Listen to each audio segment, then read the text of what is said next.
here at Fellsmere Fishing Headquarters, surrounded by three of the top guys on the lakes, I should say. Hey, we're gonna do a quick fishing report for y'all, let you know what they're catching them on and how they're doing it. So, Iron Mike over here from Catching Bass Guide Service. What you been doing, son? Hauling bass, but that's okay. Hauling bass. Hauling bass. That's that other fella. Hauling Bass Guide Service. Mercy. Well, I've been, do I fish? A little bit. I see every once in a What while we've been you do, doing man. is basically, I'm just doing artificial trips now. I don't know, it's my passion anyways, but what we've been really doing is, the pattern is like the same now until September, when the water starts moving. I'm doing topwater, or like, I got a really good deal on these boy howdies on eBay. And it's a prop bait, twin prop bait, like a devil's horse, but they're stronger. And I don't know if the chirp's different or whatever, but I'm catching fish on the boy howdy like nuts. And I've got 3 other brands that are the same. But that topwater bite early from like just daylight till about 9. And after 9 o'clock, I've just been going down to worms and chatterbaits and rattle traps and stuff that, depending on the color of the water. If it's kind of murky, I'm making something that's noisy. But the worm bite today, my son lost 2 good ones. And it's just basically we're fishing on corners of ditches. You find any ditch now, and the ditches are easy to find because the water's low and you can see them. And I'm gonna give you a tip. Go around there and start marking some stuff up, because when the water comes up, you won't know where it's at. That's right. Yeah, it's been good, and I just don't fish past noon because it's too daggum hot. I'm old and cranky. When it gets hot. But yeah, basically it's just the same pattern, you know. And the topwater bite's changing. It ain't always. Sometimes it's a frog, sometimes it's a pop shad. But this prop bait lately has been working really good, and it's just a different sound. You know, like the one knock spook was working for a while, then they came onto it. You know, I don't know, but just find, you know, and they were pretty shallow today. I was surprised. I caught a lot of good fish early, shallow, 1 or 2 feet, but there was deep water super close. And then when they moved off, we were catching them on worms in 6, 7 feet of water. So you got to move around a lot. You know, we were catching 3s and 4s on the groups on the corners, and then just 1s, 2s as we went around. But heck, we probably had 20, 25 fish in a couple hours. Nice. So it was a good day. That's a good day. Awesome. Damn good day. How about you, Big Mike? As far as Headwaters goes, it's been mostly shiner trips, and the numbers are great. You know, you gotta go out on with Mike, 4-hour trip is perfect. You know, get out there as the sun's coming up, and then you're getting off the water before it gets too doggone hot out there, and that it definitely does. They've been chewing the heck out of shiners, you know, on ledges close to deep water, that sort of thing.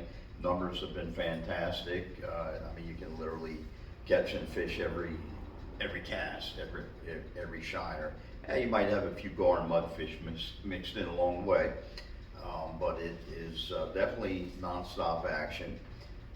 Notice the water being a little off-colored in certain parts of the lake. There's not a lot of water movement, obviously, right now.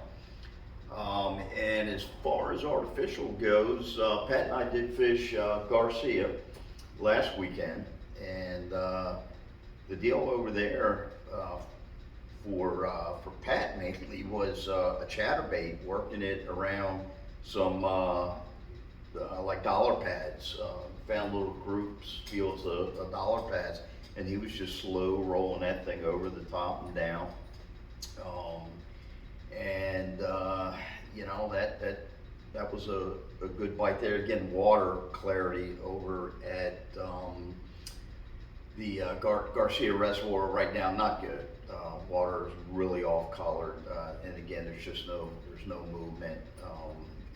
Hopefully this whole thing with stick marsh, they get that done and everything goes to plan, and they start moving some water back in there, and we get everything flowing on all these lakes again and get it cleaned up. How about you, big boy? Well, today I had the Indiana boys up, had 3 youngsters, 3 teenagers, and one of my buddies actually come down with his two sons, and I had my son out, and we wrapped them today on shiners. We probably had 33, 34 pounds, our big 5 today. Wow. Caught a bunch of fish, lost a bunch of fish, and had a great time. But leading up to today, the artificial bite has been pretty daggone fantastic. First thing in the morning, you're talking prop baits. I'm throwing a buzz bait right now, and we're wrecking them on buzz baits.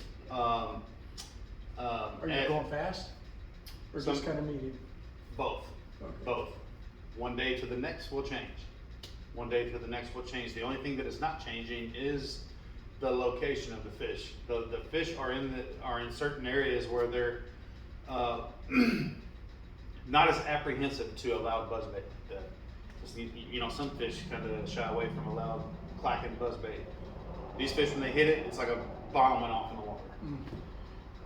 But it's first thing in the morning, dies out pretty daggone quick. I mean, within an hour after daylight, when you can see that buzzbait coming across the top of the water, within an hour that bite's done. Right after that, we're going to chatterbait, or we'll mix it in with the buzzbait some. And then, believe it or not, and a lot of people have asked me questions about this too, it's like, how are you fishing that? Throwing a square bill crankbait. That square bill is a tighter wobble. You can fish it slower than you can a buzzbait or a chatterbait and so on. And you can fish it in different ways than you can just in a straight line. You can really, really, really work that bait through the grass. And I'm doing the cardinal sin of crankbaits right now, but it's getting me more bites. Now I've lost fish, but I'm also getting more bites, which enables me to catch more fish. And I'm throwing it on braid. I'm throwing it on braid. I've never done that. Medium heavy rod, throwing it on braid. It's easier. I've tried fluoro, mono, whatever. I've tried 15 to 20 pound fluoro. I cannot get it out of the grass as good as I can with that braid. That makes sense. As soon as it hangs, small pop, and it comes right out, and it cleans itself. And then as soon as that pop happens, there's magnet. So get your square bills out there. I've talked about it before. I think there's a lot of people that shy away from that because there's a lot of grass. It's the grass edges, corners of ditches coming together, and so on. That's what I'm looking for. That's where we've been catching. Makes sense. Yeah, that's interesting. And not to give one of Pat's secrets away, but don't be afraid to mix and match, like on your chatterbait. The colors. In the colors on your chatterbait. Peanut butter, jelly, and I'm gonna spaghetti. tell you, this whole son was wearing them out on this chatterbait. And I'm not gonna give his colors away. But let's just say the trailer did not match the skirt on the chatterbait, okay? That's a redneck bass. Mike was like, what the hell are you throwing? When he's taking a hook out. Hey, man, it worked. I'm just gonna say it. So yeah, they show them something they haven't seen before. Ancient Irish secret. Sounds good. All right, well, I tell you what, boys, we're gonna move into the next segment where we're gonna go over to the maps. So stay tuned for that. Part 2 of our official report here on Saturday, June the 10th, I Yes. believe it is. Yes, sir. So again, don't forget to check us out at Fellsmere Fishing Headquarters.net. And Mike, you're at, Hollabassguide.com. you got it, and you can catch Steve and I at FLBigBassAdventures.com.